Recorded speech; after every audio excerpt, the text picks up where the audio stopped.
you listen to me real good. I've told you once, I said it 1,000 times. You get out of those pagan, satanic, religious, Christian churches. Christians do not follow the commandments of the Bible. Christians do what they want to do. They make up their own laws, their own rules, and their own regulations. Come out of her, my people, and come out from among them. And it's real simple and easy to ascertain who are these people you need to come out from. Easy. Number one, if they keep Sunday, that's an automatic sign that you need to not have any fellowship with these commandment-breaking, wicked deceivers and seducers and bewitchers of the truth. Simple.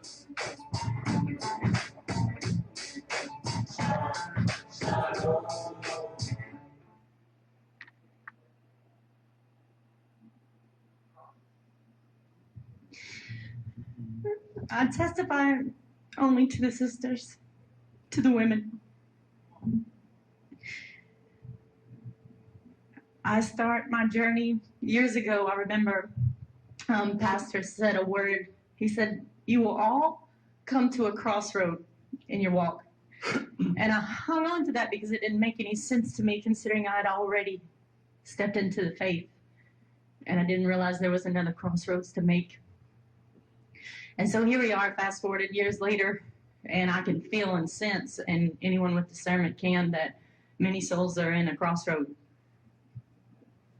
as well as my own.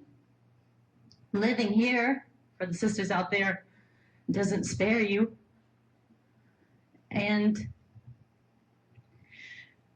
as the Most High, I was with child, and he began to convict my soul to change who I was as a woman. He wasn't teaching me how to be a mother, and that threw me off.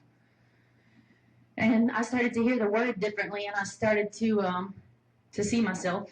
And for those of you who have any form of discernment, you can see a Jezebel. If you're a woman, you know you can see a Jezebel. And I prided myself on the volume of my voice, my ability to flatter, my confidence in basketball. We all have our testimonies, women. We all have why we are who we are. We all have a reason why we don't follow a man, why we are more than a man. And I couldn't see why submitting myself to my husband was submitting myself to Christ. It made no sense to me because I was already submitted to Christ. And I couldn't see that serving him any different would be for my own soul salvation.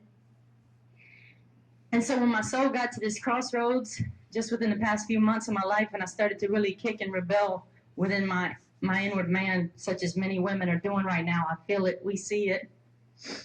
And I could hear the word, I could hear him preaching towards Jezebel, and it was pricking me, and I was kicking. And I'm sober enough to know when I kick. And it didn't make any sense to me, and I was not willing to change everything that I had become as a 31-year-old, to submit myself into the ways of the Most High, that no matter where this journey takes me, no matter where this Torah takes me, I had to commit myself to the ways of the Father. And so he led me to fast, and he told me when to fast, and it was a lot. And he told me the specific days, and so I was confused because I like to eat. And so I said, well, please let it come from my husband. So the very next day, my husband said the exact same words to me that the Father had put in my spirit, and the exact same days. So I started my fasting journey, and when I knew, setting forth the fast, that it was to break my will. And I once again testify to you sisters that your will is not stronger than mine. You're not beyond reach. You just have to submit yourself. And so I knew I needed to. So here we go. And just yesterday, I saw myself, and I saw who I really was. After obeying the fasting, I had pretty much given up. I'd given up praying. To my shame, I'd given up praying. I said, forget it. I was kicking that hard. And I wasn't willing to change who I was. And so, such as the fast was needed. And I was, I haven't been given any words of encouragement by the Most High through all this because I was rebelling. He's not going to edify or comfort rebelling. And yesterday, just washing dishes, I heard it loud and clear in my spirit. My ways are not your ways. And it broke me. And I see me shamefully as he sees me. And I thank him for his mercy because my husband's not deserving. Neither are your husbands deserving out there. And my life, my walk with the King just got real narrow, just like that. And so I testify that I've overcome by the blood of the Lamb.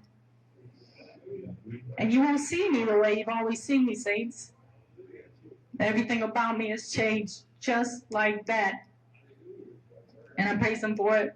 And I hope that for all of you who are at the crossroads, if you could just give it all to him. It's the most pain you'll ever experience, but I've never felt the peace I feel after you accept the pain. So praise his name. Thank you.